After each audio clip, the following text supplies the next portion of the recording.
হলো পা ছুঁয়ে সালাম দেওয়ার বিধান কি?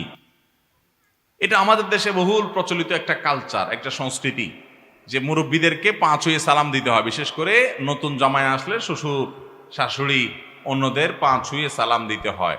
আমরা এটা বিভিন্ন জায়গায় জবাব দিয়েছি। সালাম হয় মুখে, সালামের জন্য কোনো পায়ে হাত দেওয়ার দরকার হয় না। আসসালামু আলাইকুম ওয়া রাহমাতুল্লাহ, এটা হলো সালাম। এই সালাম শিখিয়েছেন আমাদেরকে প্রিয় নবী সাল্লাল্লাহু আলাইহি সাল্লাম। এছাড়া পাও ধরতে হবে সালাম দিতে গিয়ে, এরকম কোন শিক্ষা কোরআন হাদিসে দেওয়া হয় নাই। এটা হিন্দুদের চরণধুলি নেওয়া, চরণধুলি মানে পায়ের ময়লা নেওয়া, মুরব্বীর পা থেকে ধুলা নেওয়া।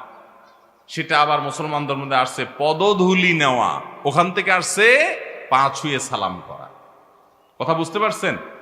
এটা কোনো ইসলামের নির্দেশ না। হ্যাঁ, মুরব্বীদেরকে শ্রদ্ধা করে তাদের কপালে চুমু খাওয়ার কথা, পায়ে চুমু খাওয়ার কথা কোনো কোনো বর্ণনায় পাওয়া যায়, সেটা নিয়ে আলোচনা আছে দীর্ঘ।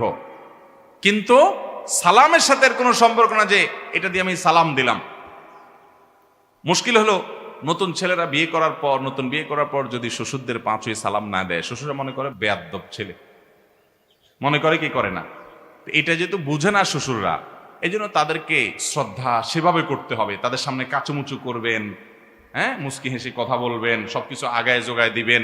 আপনার আচার আচরণ থেকে উনি বুঝে নিবে যে না, ওর মধ্যে আদবের কোনো কমতি নাই, এবং বুঝাই দিবেন যে পা ছুঁয়ে সালাম কেন করছেন না। ডাইরেক্ট বলতে পারছেন না, আরেকজনকে দিয়ে বুঝাই দিবেন, কিন্তু আপনার আচার আচরণ দিয়ে আপনি পোষায় দিবেন যে আপনার ভদ্রতার কোনো কমতি নাই। আল্লাহ আমাদের সবাইকে বিনয়ী হওয়ার তৌফিক দান করুন, ভদ্র হওয়ার তৌফিক দান করুন। আর পা ছুঁয়ে সালাম না, আমি বিভিন্ন জায়গায় বলি ভাই এই কথাটা, যে সালামের ক্ষেত্রে আল্লাহ বলেছেন যে ওয়াইদা হাইয়িতুম বিতাহিয়্যাতিন ফাহাইয়্যু বিআহসানা মিনহা আও রুদ্দুহা, তোমাদেরকে যদি সালাম দেওয়া হয়, অভিবাদন জানানো হয়, তো যেই ভাষায় অভিবাদন জানানো হবে তুমি তার চাইতে আরো এক কাঠি আগ বাড়িয়ে দিবা, ফেরত রিপ্লাইটা, উত্তরটা আর একটু বাড়ায় দিবা। যদি কেউ আসসালামু আলাইকুম বলে, তুমি ওয়ালাইকুম আসসালাম ওয়া রাহমাতুল্লাহ বলবা। আর যদি কেউ আসসালামু আলাইকুম ওয়া রাহমাতুল্লাহ বলে, জবাবে কি বলবা? ওয়ালাইকুম আসসালাম ওয়া রাহমাতুল্লাহি ওয়া বারাকাতুহু, মানে একটু বাড়ায় বলবা। তাহলে এখন পা ছুঁয়ে সালাম দিলে যদি সালাম হয়, তাহলে জামায়ে শ্বশুরের পা ছুঁইল, তাহলে শ্বশুরের জবাব দিতে হবে না? সালামের জবাব দিতে হবে না? পা ছুঁয়ে সালামের জবাব কি ছুঁয়ে দিবে বলেন? বুঝেন নাই কথা? জামাইয়ে তো শ্বশুরের পা পর্যন্ত নেমে গেছে। আল্লাহ বলছেন সালামের জবাব দিতে হলে যে সালাম দিছে সে যতটুকু দিছে জবাবে আর একটু বাড়ায় দিতে হবে। তো জামাইয়ে নামতে নামতে শ্বশুরের পা পর্যন্ত নেমে গেছে, সালাম দিছে বেচারা। এবার শ্বশুরের জবাব দিতে গেলে পায়ের থেকে আরো নিচে নেমে জবাব দিতে হবে। এবার জামাইয়ের কি ধরবে শ্বশুর? হ্যাঁ, কি ধরবে? ও পা জড়ায় ধরবে বুকের সাথে। তাহলে বোঝা গেল এটা সুন্নাহ বা কোরআন হাদিস সমর্থিত কোনো আমল না।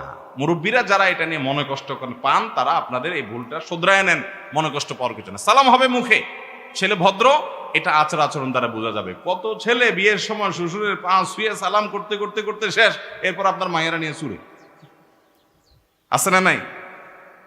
তাহলে এই পা ছুঁয়ে সালাম দিলে ছেলে ভদ্র, আর নাহলে ছেলে বেয়াদ্দব, এত সহজ হিসাব নিকাশ করা যাবে।